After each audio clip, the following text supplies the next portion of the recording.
Updates at pinakahuling mga usapin sa mundo ng palakasan. Atin ang pakinggan dito sa Ang Pilipinas Ngayon. Nagsumikap ang De La Salle University sa second half ng laro para angkinin ang 83-75 panalo laban sa University of the East sa UAAP Season 86 Men's Basketball Tournament na nilaro sa UST Quadricentennial Pavilion.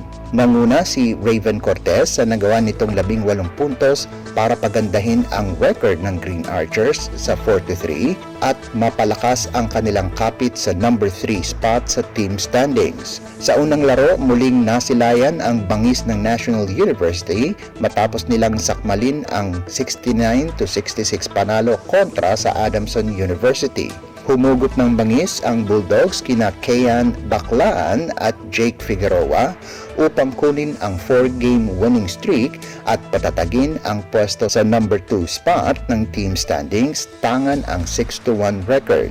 Kumayod si Baclaan ng 19 na puntos habang 17 ang inambag ni Figueroa para sa Bulldogs na ipinalasap sa Soaring Falcons ang pang-apat na talo sa 7 salang. Updates at pinakahuling mga usapin sa mundo ng palakasan. Atin ang pakinggan dito sa Ang Pilipinas Ngayon.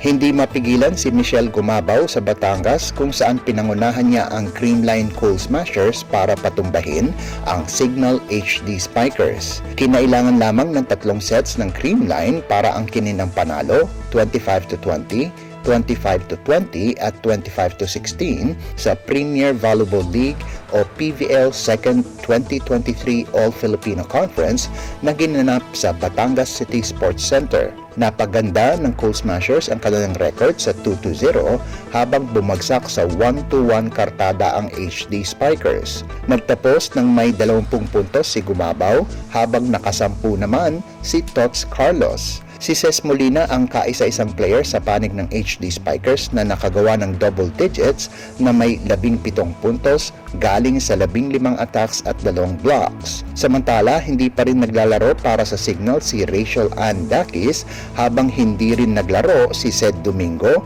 na kamakailan lamang ay inanunsyo ng Creamline na maglalaro na ito sa ibang bansa.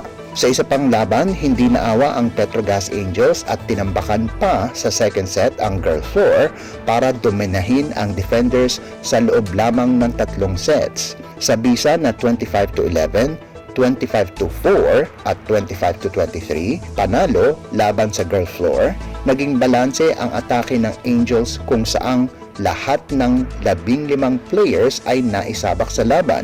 Nanguna sa Angels sina Nicole Chamson at Marian Buitre na kapwa nakagawa ng 8 puntos. Updates at pinakahuling mga usapin sa mundo ng palakasan. Atin ang pakinggan dito sa Ang Pilipinas Ngayon.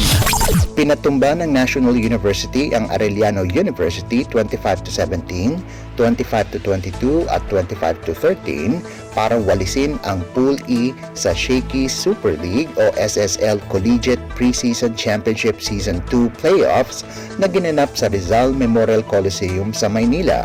Nagrehistro si Evangeline Alunsog ng 14 na puntos, tampok ang 13 hits, habang may tig-8 at 7 marka sina rookie Ara Ella Panique at Micaela Belen at reigning SSL Most Valuable Player Alyssa Solomon ayon sa pagkakasunod.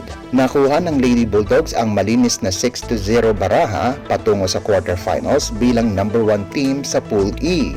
Nauna ng giniba ng NU sa Pool E ang Ateneo at University of Santo Tomas habang tinalo sa Pool A ang Jose Rizal University, University of the East at San Sebastian College Recoletos. Sa quarterfinals ay may hawak na twice to beat incentive ang Lady Bulldogs sa pagharap sa tatayong number 4 team sa Pool F.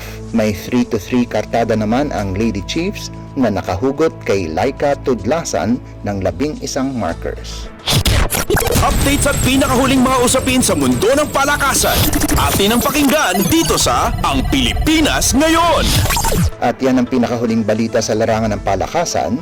Para sa Radyo Pilipinas World Service, ito po si Leo Magpayo. Magandang araw.